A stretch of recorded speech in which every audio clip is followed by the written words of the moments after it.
Alright, this is what we're doing. Gonna go holler at the brother Wolf. See if he got what he got for us on that. What's going on, brother? What's up? What's up? What you doing? Hey, what's going on to the people out there? It's Versali. I'm with the brother Wolf.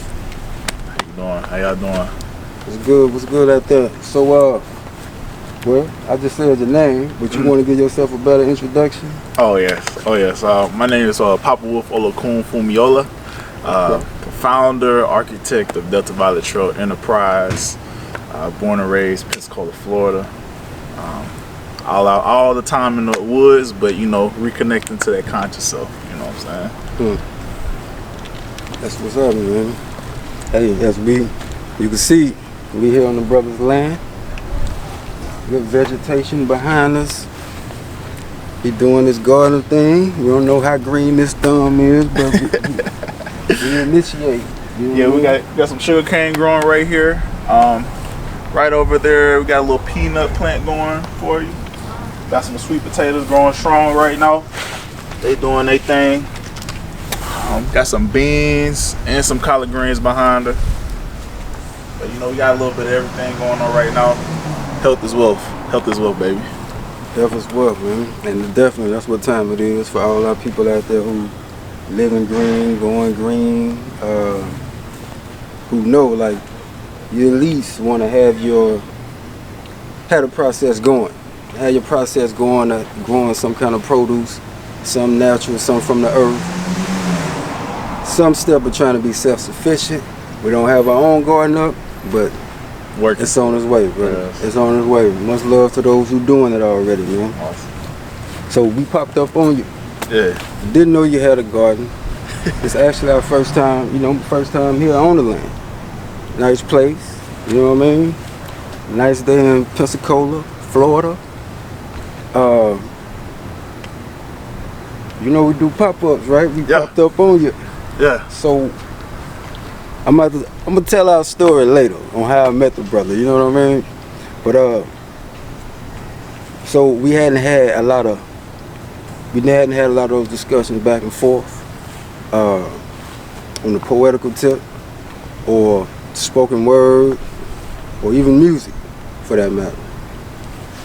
But the way circles in these universes work, the way these circles run within circles, the way these events are synchronized, and the way we cross each other's paths is always a wonder to me. You know, me being a student of life, these are the things that I live for, man. These are the stories that I live to tell, which I'm gonna tell our story later. But I never heard this brother do any poetry, spoken words. But what you gonna share with us, man? Well, this is an original piece. I wrote this probably 2 years ago, called The Real Storm. The Real Storm. The Real Storm. All right, bro. Sure. Do your thing.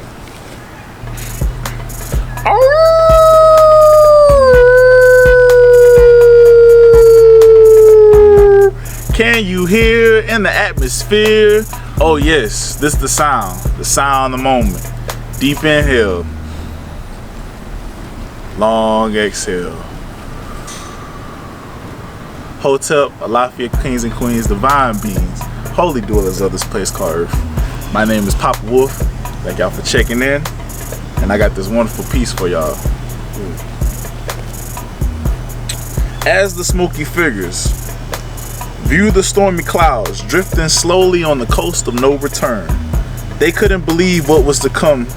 If there was one wish, they would remove the hex, vex from the generational mind.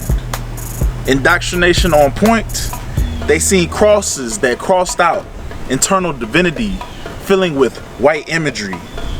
Pellets of metal turn into pellets of blood, equaling pellets of fear, systematically ingraining, changing a goddess into a rice grain. Raining is the smoky figures trying to weather the storm to flower the mind. Massa treats eyes kind. Africans sent to forcefully bump and grind, experimenting tactics of conquer and divide. separation of masculine and feminine bloodlines. But the smoky figures use the lightning to evoke or revolt the restless soul of the dim.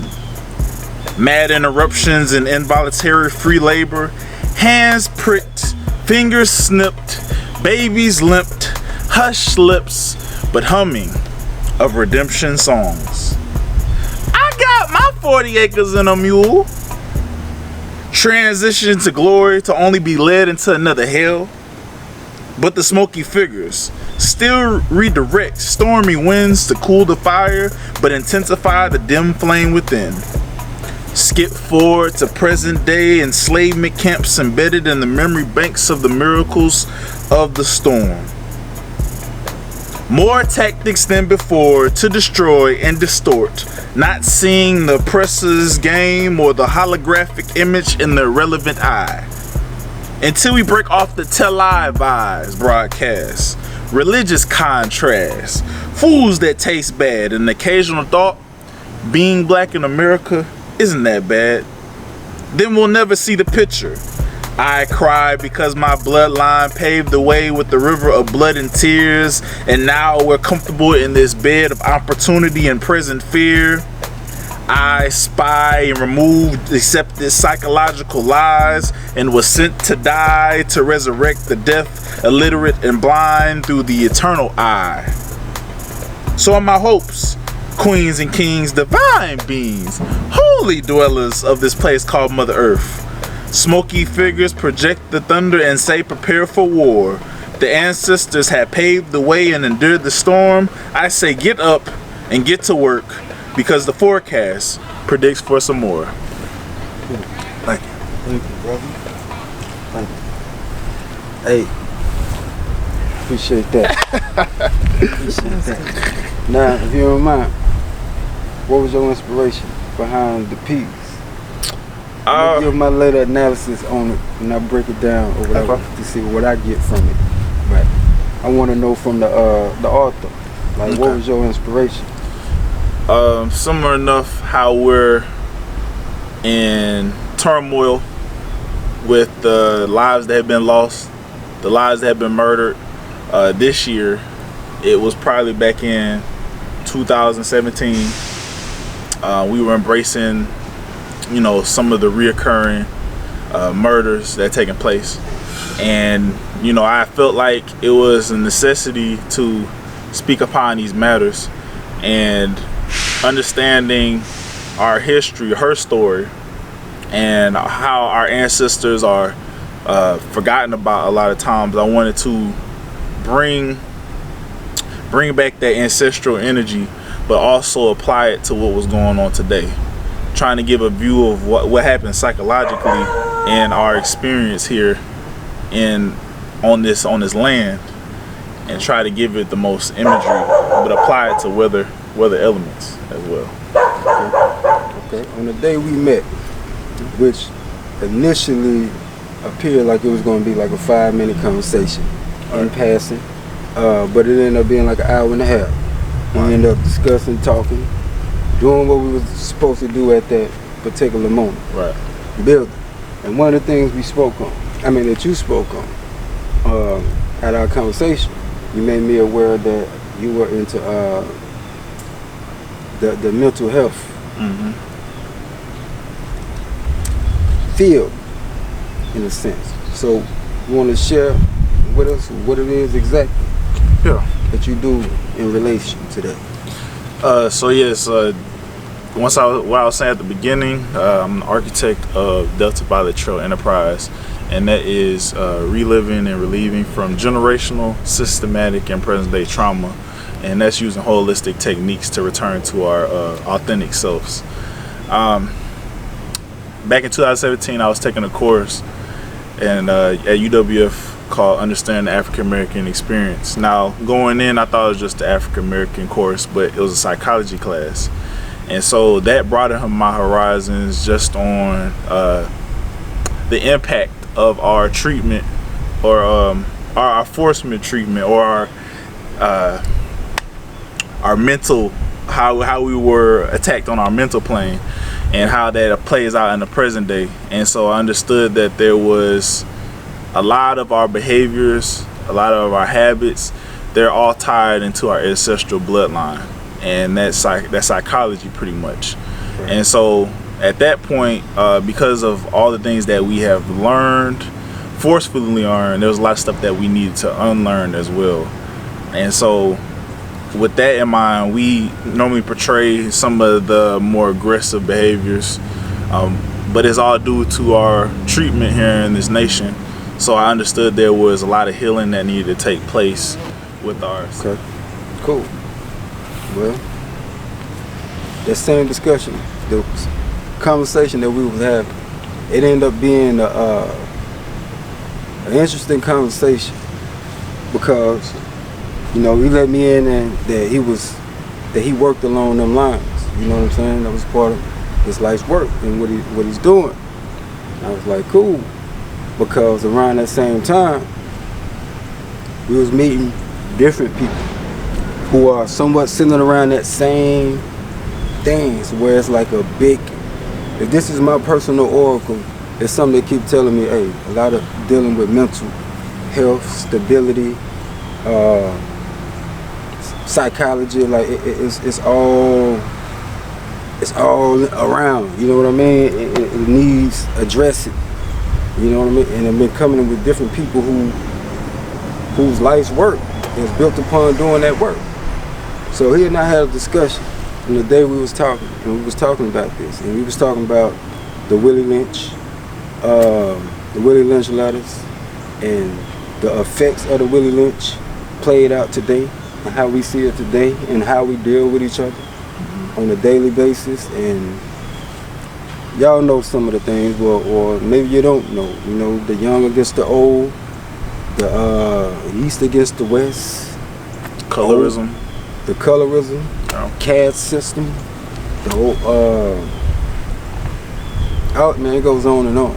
But how we deal with each other, brother against brother, the gender wars amongst us in the same race, problems that we never had prior to these situations. You know, we deal with all of the remnants and effects of today. And we was talking about how generational trauma, the way generational trauma is transferred on the genes, the way it's transferred on the genes, and pretty much what he was talking about. But we was talking about different ways that it's transferred, as far as in the movies.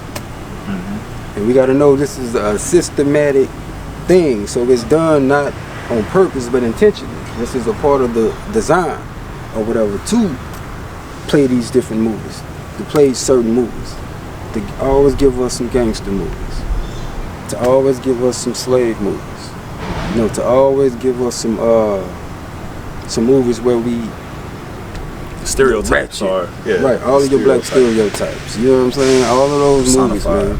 Nothing that's going to show you in your splendor, none that's going to show you in an advanced state, none that's going to impress greatness upon your genes.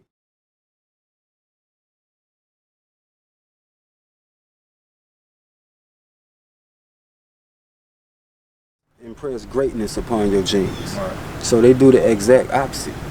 And we're doing that, like, you know, I was talking about people who want to, like, for example, if a person get their DNA test done and they want to find out and they want to interact with a certain part of their genes, and most of your genes come out to be from a certain area, whether it's in Africa, America, or wherever, you will find the culture, if you can find the remnants of the culture of that area and what's native to that area, the food of that area, the music that's native to that area, all these different things, even throwing the clothing, the smells, like all these things appease your genes. It appease what's in your genes. This is you trying to tune in with what's within you. And the same way that is done, it's the same way it could be done to you systematically through the TVs, through the radio. It's programming. Right. You know what I mean? It's programming to touch something within you. The same way people are inspired it works on but psychologically, you know what I mean? It works on another level when you got people who are doing this and spending billions of dollars and using movie magic and cinema tricks and all of the sorcery and all that kind of stuff to really work it on. You know what I mean? But there's a reverse. But there's a reverse to it. That's why one would want to impress your minds with greatness. I know we living in a camera age. You know, we seeing murders on live. You know what I mean? You seeing murders on Facebook Live. We seeing all the kind of stuff, man, that can damage your psyche. All right. And we need some work. Desensitized. We're being desensitized. Stuff that wouldn't fly in 95 is flying on regular TV now. You know what I mean? They lowering the bar. They're lowering the bar, man, of morale and all of that. But back to these genes. Because he said something that was interesting to me. Because we was talking about, our conversation went from the genes all the way to melanin. And we was talking about melanin. Because I used as an example, the same way I said, if one wanted to unite or align themselves with the geographical area that their blood stems from, right, whether it was Nigeria or part of Africa or wherever, like I said, the same way you would do that with trying to align yourself with it by tuning in to the foods, tuning in to all these things. You was using the subject of talking about melanin. How you have those who are melanin progressive and those who are melanin recessive. And when you go to other races, like if you was to use a Caucasian man or woman who has melanin, but they have a lack of melanin, they're melanin recessive. And the same way, if one wanted to get in tune with the African side by tuning in and aligning themselves in with those things I named, the foods and the musics and all of that, we were speaking about what if a Caucasian wanted to tune into their melanin and become more of, I guess, tap into the blackness that exists within them. Because we was talking about the different things, you know, how you start to see people walking different now. You know what I'm saying? Vocabulary, slang. The slangs is changing. You know what I mean? They pulling things off that wasn't going on years ago. You seeing it right before our face. It's like, wow. But learning genealogy, and it's all within genes. The same way a couple can do the same thing. A man and a woman. If y'all chemistry mash long enough, y'all start to look alike, share same different ways and all of that. It's just learning genes. But back to the melanin. The same way if one of them was to do that and tune in to, I guess, the bit of blackness that exists within them, or tune into the melanocytes within them. That form of alignment was an example, because he threw this scenario at me. Like, we was talking about. I remember the reparations and my idea of what the reparations represented right now. What you said? And I was saying that through all of our atrocities in this nation, due to our oppressors, they're trying to make up for all the bad that they did. And currently now, that's why you're seeing the change of scene, the change of script, is where they're actually on the front lines, where we're getting the attention that we necessarily need because of those reparations. And that's like ancestral. It was ancestral I was talking about. So presently what you're seeing right now is it's a national push for reparations, and you're seeing it in different states, South Carolina, and a few other states. But to me, what the reparations actually is doing is, because of our ancestral history and because of our bloodlines, a lot of it's been tainted due to rape and all the other atrocious things that you could think of during Chattel.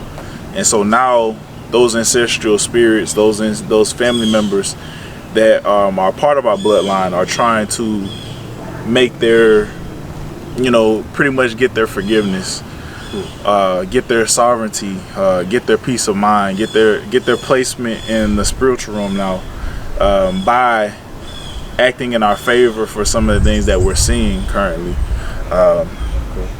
with the alliances that are taking place currently, with some of the financial, we'll say financial reparations, small financial reparations that are taking place as well. But you're seeing these changes in the current political and social climate just due to the spiritual reparations that are taking place with our unacknowledged ancestors and the ancestors that we may not necessarily want to talk about because of the history that has been portrayed to us. I agree. I can agree with that. Like that, what he's saying, like the things that are taking place. It's like some might say, yeah, it's because of this. Yeah, it's happening because of that. Like it's happening because of the election coming up, or it's happening because of all of those are small things. Like it's a time that, as you can see, the world is changing. Like not just because it's a new trend that we see. It's changing because cycles are ending. Like, man, those who know me, like, man, know we've been having these conversations since like the late 90s. As a little boy, you know what I mean? As a youngster, man. Like, and I done seen a lot of things come to pass. A lot of cycles ending, cycles beginning. And cycles need a new face. Like certain things that was first is now being last, and your last is being first, and you know how that goes. But things being shaken off in cycles, other things are being added on. So we seeing it takes the wise to really know what they're looking at, like right now, like during this time, right now. But that what you're saying as far as there's a lot of karmic debt being done away with. A lot of karmic debt is being paid for right now. You know what I mean? This is a very interesting time to be living in right now, man. And I'm thankful for it, to be living in this time, as wild as it is. I'm trying to see it as the roller coaster. You know what I mean? It's the roller coaster ride. We ride it for its thrills, the highs and the lows, and we gain wisdom, and that which we live doing our lifestyle, it plays out on a bigger scale. Okay, I see. Like I said, I see your brother who's into his coaching. So you studied the Yoruba tradition? Yes, embraced it. I've been studying probably for the last 4 or 5 years now. Embraced it earlier this year as my divination, as my ascension into my destiny, pretty much. Understood. So understood, bro. Yeah. We familiar with a lot of the good people, the brothers and sisters who in the temple here, in the community here in Florida. Ocean and Go to Harvest Temple under the lovely Iya Monife, which is my godmother as well. And the Yoruba tradition is broken up into the Risha. That's right. But everything is under the ordinance of Ifa, which is the sum total of everything in existence. So from the mere grass itself all the way to some of the 7 wonders of the world, all of that is encompassed under Ifa. It's just the observation, taking the observation and taking the time to have a better understanding of what's going on, not only in our universe, but what's going on in the macro universe. Sorry about the dogs, they're going wild right now. No, They're going wild, almost wrong. It's cool, it's cool. Man, like, but we can talk all day about the African spiritual systems, which are not just inclusive to Africa. You know what I'm saying? These are universal spiritual systems. Talk to the world by way of Africa. You know what I mean? Yeah. That's a heavy one. Because one of the things that comes up a lot of times is, can other races embrace the culture of Ifa?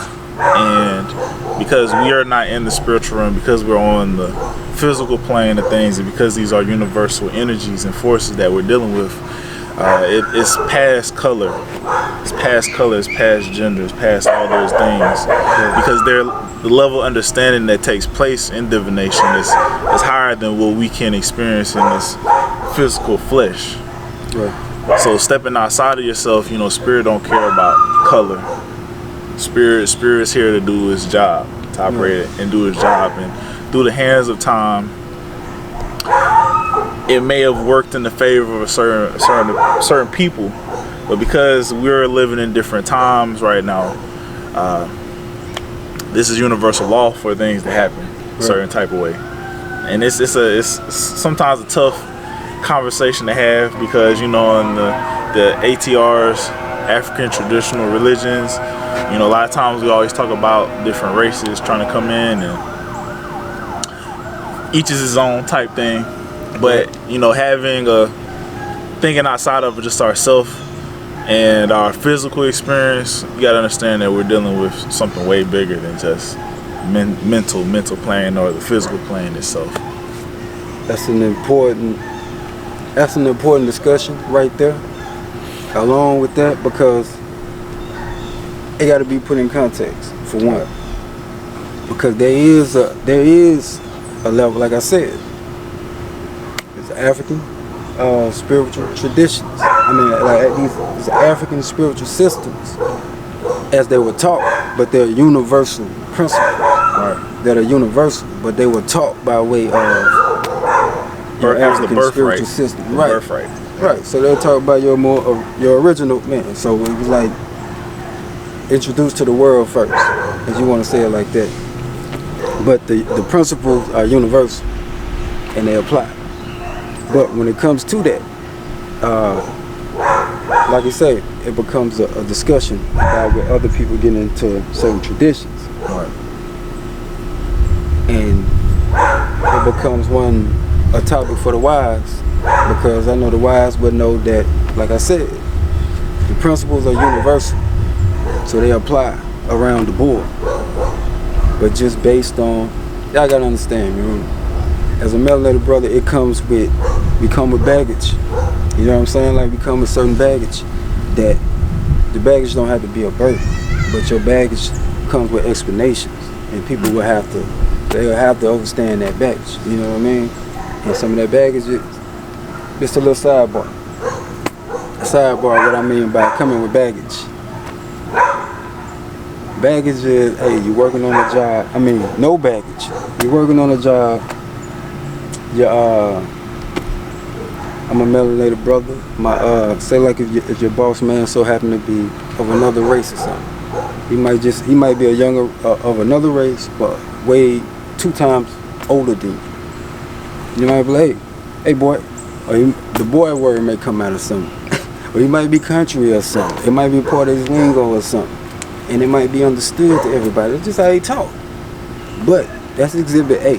Exhibit B, when you got this baggage, you know what I mean? You can't just call me boy, because you calling me boy, that links to a whole line of generational trauma and all of that. My ancestors acting up in my genes, I'm ready to pop off and all of that. So you know what I'm saying? There's a whole different, you gotta separate certain things. Like I say, the universal principles apply to all, but then there does come with those who are a little bit more spiritual and culturally mature.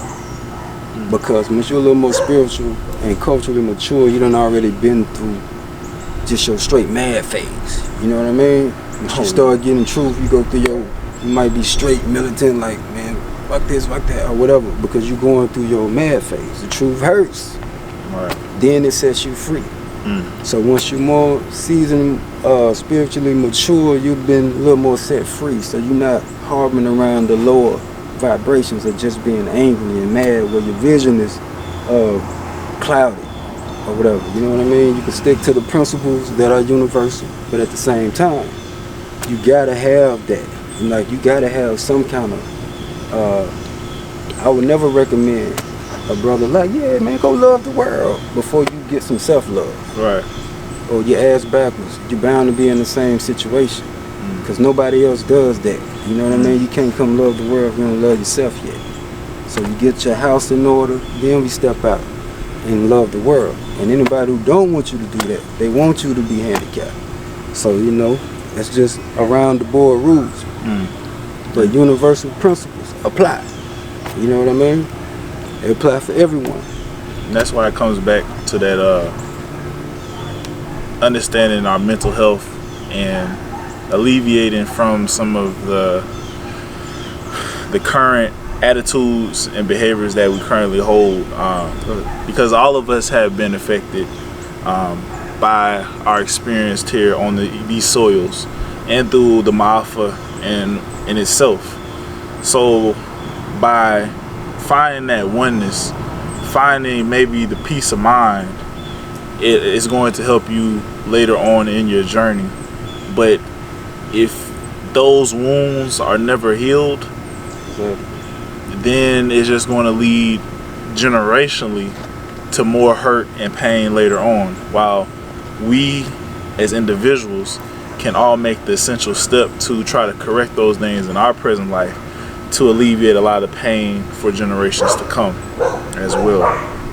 So yes, diving into that mental, you know, like you're saying, taking those steps, diving into the mental to find that oneness, to see exactly what could be corrected presently for the preservation of your bloodline is going to be essential. It'll be essential every time. Yeah, that's what it's all about. If you don't know right now, that's what it's all about around the world right now. Preservation of your bloodline. For real. You got famine going on, attack on the bloodlines, systematically. You got nature attacking bloodlines. So it's all about preservation of your blood, preservation of your mind, your spirit, the crafting of the soul and the spirit. Like, it's easy to get sidetracked with what's going on right now. There's a lot going on right now, man. But it's more spiritual than all. That's what I learned though, man. It's more spiritual than anything right now. In the midst of all this ruckus. But yeah. Brother, it's been nice sharing with you. Oh yeah. You sharing with each other. Oh yeah. We appreciate the peace. We appreciate the peace. We definitely got to do it again. Oh yeah. Oh yeah. Yeah, we definitely got to do it again. And man, we're gonna have to some of these same type of conversations. Maybe we can both sit down with and have a group discussion. You know what I mean? Have a group discussion. And cause we got to do more social experiments, man. Like to really show people how they're affected. How we all affected about this when it comes to this gene trauma. And how to heal and cure it. Because that's a big discussion and topic, man. On how we deal with that. Because that's what we deal with today. On a daily basis. And I would like to share this too. For those that are looking for peace, looking for the healing, reconnecting with nature is going to be a vital step. It's going to be a vital step. Stepping outside of your norm, stepping outside of your regular activities, unplugging from the world. Depending on your location or where you may be at, if you have a lot of wooded area, finding time to just go sit by a tree. If you're allotted the opportunity to have water, that's even better. What's up, man? It's Versali. Checking back in after you pulled up on the brother Wolf, Papa Wolf. I enjoyed this piece. You know, it's a lot that I covered already within the within our sitting or our standing, should I say, during our session there. It's a lot I already covered. But just to touch a little bit in, you know, like I promised, I said I would touch on how we even crossed paths to begin with. So we got to go back to which By the way, let me say this video here. This video was one of the first videos on the channel in almost a good 3 weeks to a month, because I almost like took a hiatus a little bit. You know what I mean? Like spending time with my family, moving at the speed of life, taking a necessary step back while still living and gathering more content. But in the midst of all of that, I say almost like a few days after the last video, in a seemingly unrelated way, I was out in Nefertiti. We was out going about to do a deed, and along that path. And let me say this: the tripped out part is on our way to go do a deed to help someone. I specifically said while we was on the slab, we riding on the slab. That's the highway for those who don't know. On the interstate, we riding on our way to the west side of town to go do this deed, and this charitable deed. In the midst of doing this charitable deed, that's how I ended up crossing paths with the brother Wolf. Crossed paths with him, and he so happened to be in the midst of doing another charitable deed. And when we crossed paths, he was in the middle of doing a political. The brother was doing favors for a young sister in politics who won the bill. You know what I mean? For the local, in the local elections or whatever. So I was like, damn, okay. And he ended up crossing the paths with me. And long story short story long, we ended up conversating, chopping it up, and it became a build. We started building on things and started finding out like, wow. But hold on, I gotta back it up. What I was saying was, on the interstate, what I was telling Nefertiti was, on our way to going doing this, I said maybe we're gonna come across have an interesting encounter. Maybe we're gonna come across something that's gonna continue to bless us, or that's gonna prolong the mission, or make us really understand why we even, what's the bigger picture, like why are we doing this? That's how we think, you know, that's how we live, to welcome the next event. And just to show us we did that, we not only did a charitable deed, but we ran across a brother who was doing a charitable deed, and we ended up building. And that's how an alliance came about. And we talked about a lot of interesting things, and some of the things which you just heard. But it was an interesting build, man. And from that day we talked, which would have only been a 5-minute conversation in passing, it became like an hour and a half, like I previously said. And we exchanged information, and we said we're gonna keep up. And actually, the pop-up that he just did, it would have happened like 2 or 3 weeks ago if we went according to that plan. But it wasn't that plan that was supposed to follow out.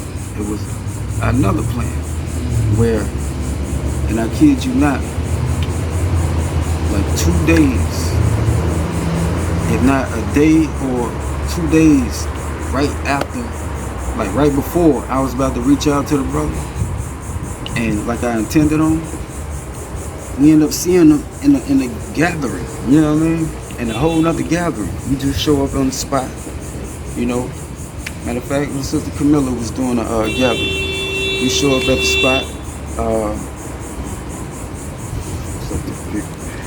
we show up at the spot, right? And we looking, you know, just seeing who all in here, whatever. We just came in, and probably about 2 minutes later, I knock on the door.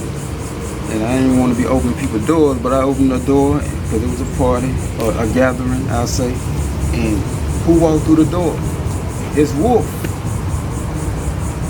I had no clue that he knew anybody mutual that I knew. I didn't know that we had any mutual acquaintance, but he come walking through the door. And I had to look, take it in for a minute, because I don't forget faces. You know, we had like a fro when I met him, but now he had, you know, he had like a fade. So I'm like, damn, is that this dude all the way here? But it was him. Long story short, he know a lot of the people we know. Some of these circles intertwined. Some of the people, when we initially met, that I was trying to tell him about, he already knew them. But that's how it works. Things will come find you. Those are my little lessons of attraction, too, my personal lessons of attraction. The way that things occur in daily life. But just so happened, man, had every intention of reaching out to the brother, and he came to where we were. So, most definitely, man, powerful alliances. So when you get that and you make something out of it, that's when you really get the worth out of it. You get the worth out of these type of occurrences, man. So I just want to say, so far so good, man. He seemed to be a solid brother. I appreciate the brother coming doing what he did. Or no, we popped up on him. I still appreciate him sharing. Appreciate your share, appreciate your bill, accept it for value. Keep doing what you're doing in the community. I always say something about somebody else who took it upon themselves to be active in their community and in the lives of others, It's a reflection of character. So, once again, salute to the brother Wolf. I ain't finna do the howling. You do the howling and all that. But salute to the brother, man. Y'all, we're gonna keep it moving around here. Keep the wheels turning. And I accept this piece for value. You know what I mean? I approve of it. You gotta stop all this shucking and jiving out here, man. Because these are the type of things that really, it sets up the forecast. It set the climate for the perfect storm. From Versali, I'm checking up right here.